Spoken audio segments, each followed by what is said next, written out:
In this video, I want to discuss some key points for transparent and opaque paints. To demonstrate the opaque paint, I'm going to use sand.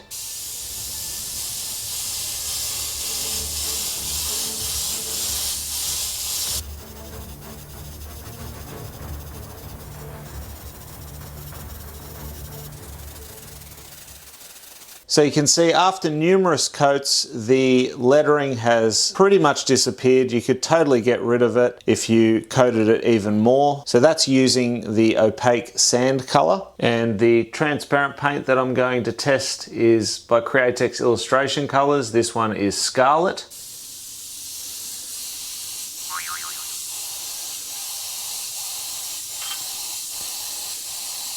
And both of these paints have been sprayed without reducer, so straight out of the bottle.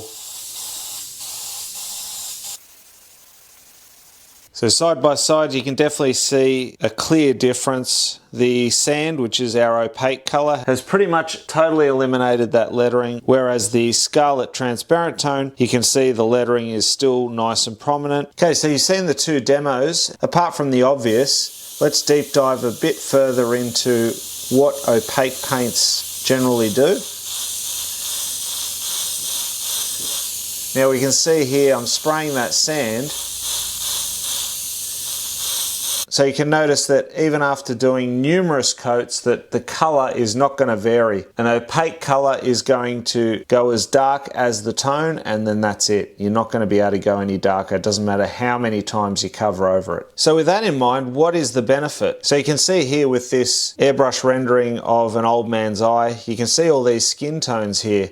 So that's where I would utilize my opaque colors. And then I bring my transparents over the top. The reason I use the opaques as my base is because I know that I'll get a consistent base color. So I can virtually match up my skin color to my reference. And then what I do is I bring my toning over the top using transparents, which you can see sort of in these areas here, in here, you know, to get that sort of pinkish look. So I start with the same flesh tone, which is my opaque color, and then using my transparents, I render over that and I'll shift the tone accordingly. Now spraying out the scarlet, you'll see that by doing numerous coats, actually I'll coat towards the back here,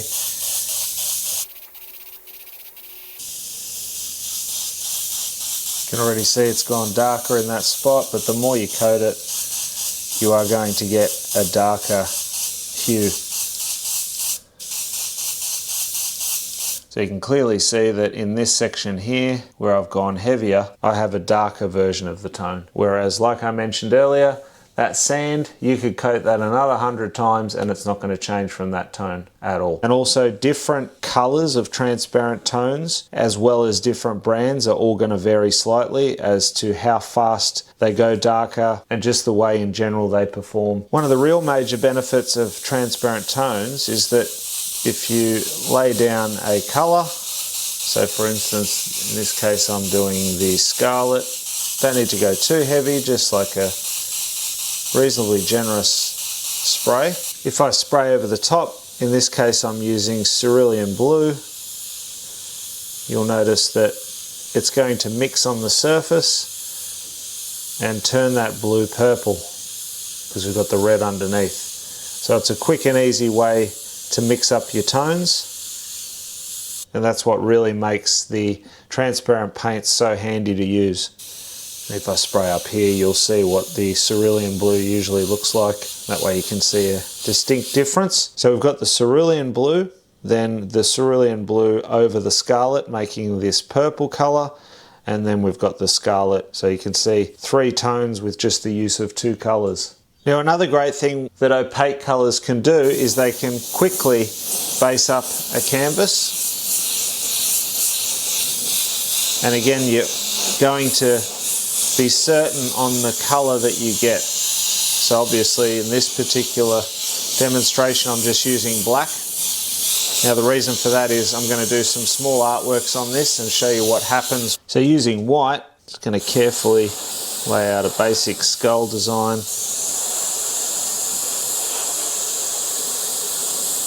And you can see you can easily work back over the top of the black using white, because white is also opaque.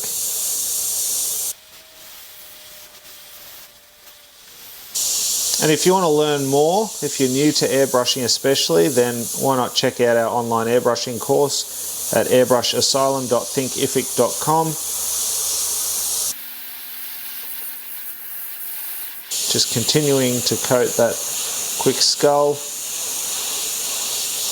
So I want to show you essentially what happens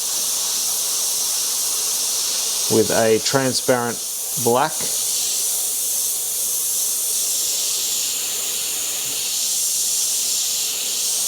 And I'll also demonstrate a transparent colour over one of these, because I don't think I need to show you what the opaque black's going to do. It's just going to basically take it back to a black canvas. And again, quick rendering on the other side to match it up, just for the purpose of this demonstration.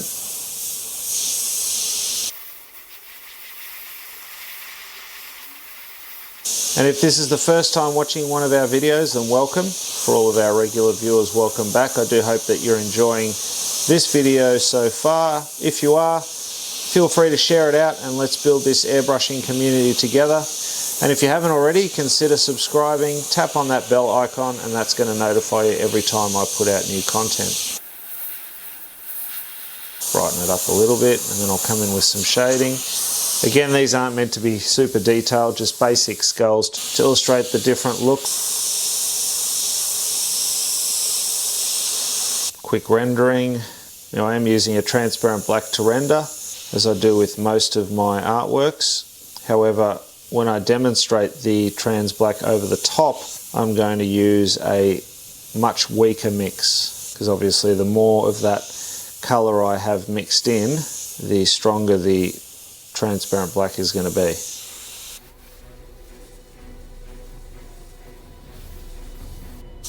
You see, I can even use that black to eliminate some of the overspray, and it's still going to blend in.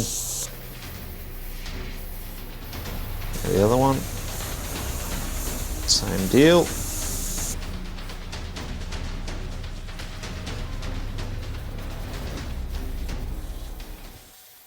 And this is the transparent black that I'm going to be using. So you can see it appears almost grey. So all that is transparent base mixed with black and a much weaker mix, so only a few drops of black. And obviously you can strengthen it as much as you like up until the point of where I showed you earlier when I was rendering the darker tone in those skulls.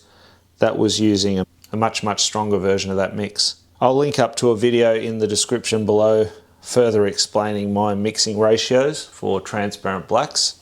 Alright, so you'll see what happens now. Using a transparent black, if I dust over it,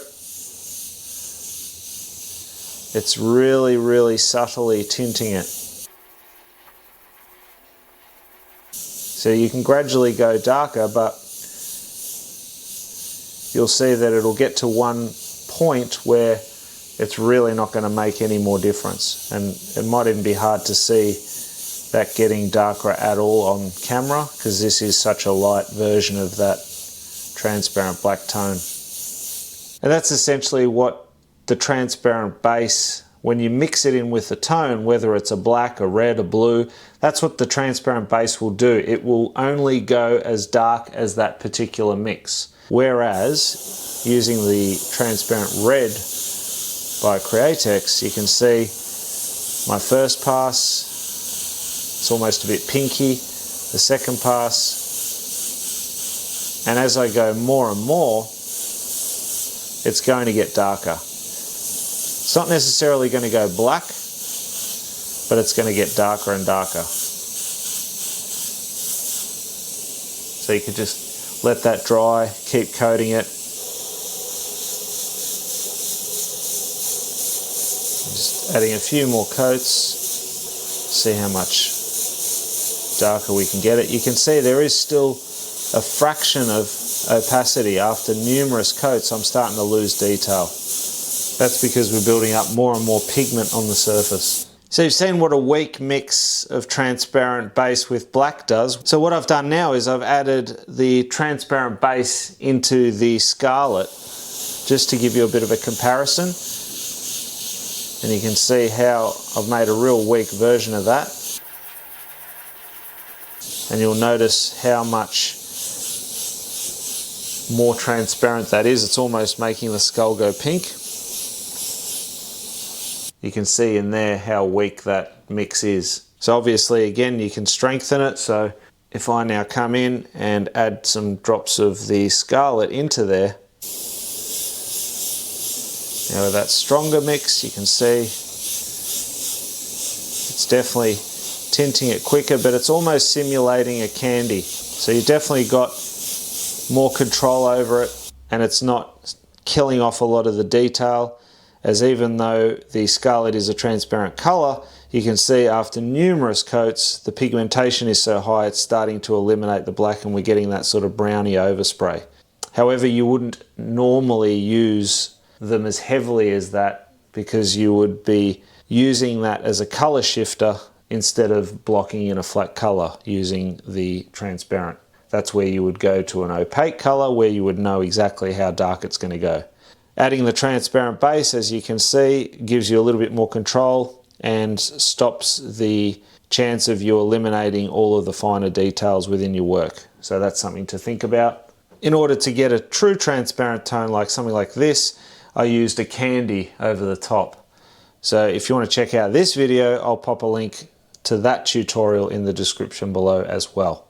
The reason why the candies are completely transparent is because they are a dye. So you mix them up and they will go darker and darker and darker the more you coat them, and eventually almost go to black. So I hope you enjoyed checking out this video and that it's helped you to better understand opaque and transparent airbrushing paints. To learn more, why not check out some of the other videos and playlists that I've got listed here.